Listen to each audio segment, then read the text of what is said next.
Do you know whenever I come to hawker center or food store to eat in Singapore, it's always a big stress. Line up and wait to serve ourselves and return plates and utensils are already enough. But if you want to buy back at home, some seller will charge you extra like 50 cents or even $1 more for packaging. Charge their father, charge their mother lah. So this is what happened in the hawker center and the food courts in Singapore. And if you order chicken rice, do you know what you need to worry about? If you don't tell them, they will give you roast chicken.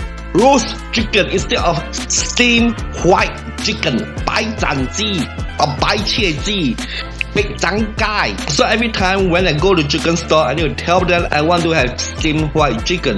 This is because I like the juice of the skin. But you know what?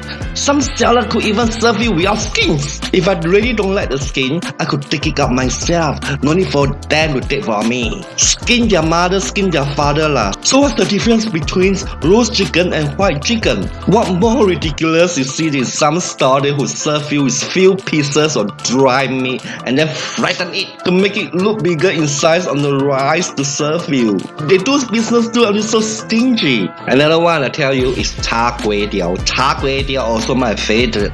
We used to enjoy big cockles.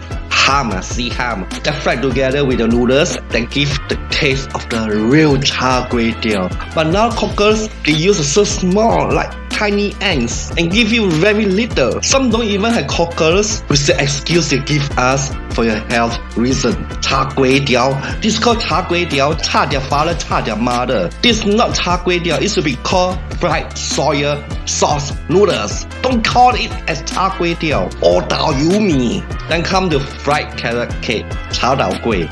Oh, this is so nice when I ate that in the past, and I always eat this last time. But not now, because now they do not use enough eggs and chai ball. Now the dish becomes so white for dead people to eat. Dead people, eat for the dead people. Some sellers even use prawns and even cheese and even wasabi and trying to attract the customers. Please lah, don't know how to fly, say don't know how to fly.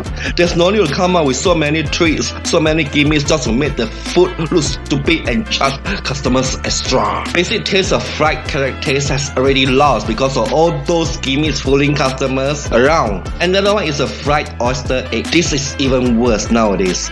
The oyster now becomes so small that I couldn't even see where is it in the egg. And then some could even dare to serve you about 3 pieces of oysters. And then they could use so much starch to make the dish attractive. But it becomes so starchy and oily. What kind of stingy cooking method they are having now, and they are selling it so expensive? Couldn't even give us good oyster and eggs and still want to sell to us. Another one, ji kueh. And I love the chai ball mixed with the rice cake together. But now they are serving so pathetic, you know. They only give little chai ball on each ji kueh. But if you want to have extra chai ball, they'll charge you extra. What kind of things happening in Singapore hawker center? It was not that last time. And the thing is that even if you pay more for the chai ball, extra more, it's still not enough. We want chai ball, not chili for ji kueh. Who on earth will use chili for ji kueh? Another one is nasi lemak. They give you set A, set B, and set C, D, E, F, G.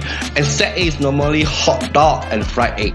Set B is come with chicken wings. And many times we'll choose the one comes with chicken wings. But what crazy is the food items that even the fried egg I eat in many places turn to be cold because they place on the display for hours. If you fry an egg or make a sunny setup at home and leave them on the table for 30 minutes, the egg yolk will eventually turn awful, right? And it will taste like plastic, right? These sellers simply want to cook everything in the morning and then sell for the whole day. Nasi their father, nasi their mother lah. Another one is the Western food, like steaks and lamb chop. Besides, they don't know how to make the steak medium, and some even make it so tough, they don't even serve a proper fork and knife. They will give you plastic fork and knife. How am I supposed to cut? Eat until so tired. And for goodness sake, you know, when they prepare fish and chicken calamari, they'll give you mayonnaise.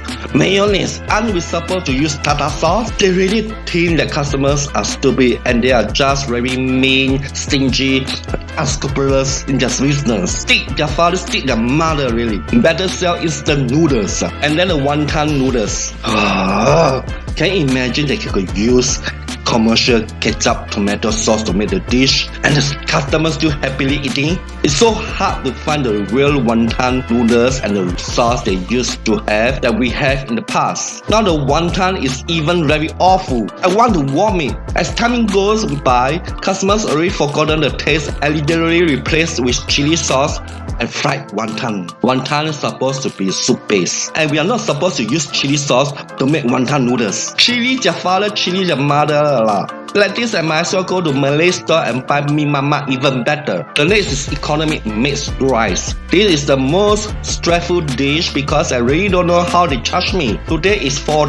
Tomorrow it may be $4.50, and maybe a few days later $5, $6, and always up and down for 2 pieces of meat and 1 vegetable, for example. And also, whatever food item they give you, sometimes can be more, sometimes can be less. And if you are ordering chicken curry, you better be alert. Always tell them to put the chicken curry on your rice first.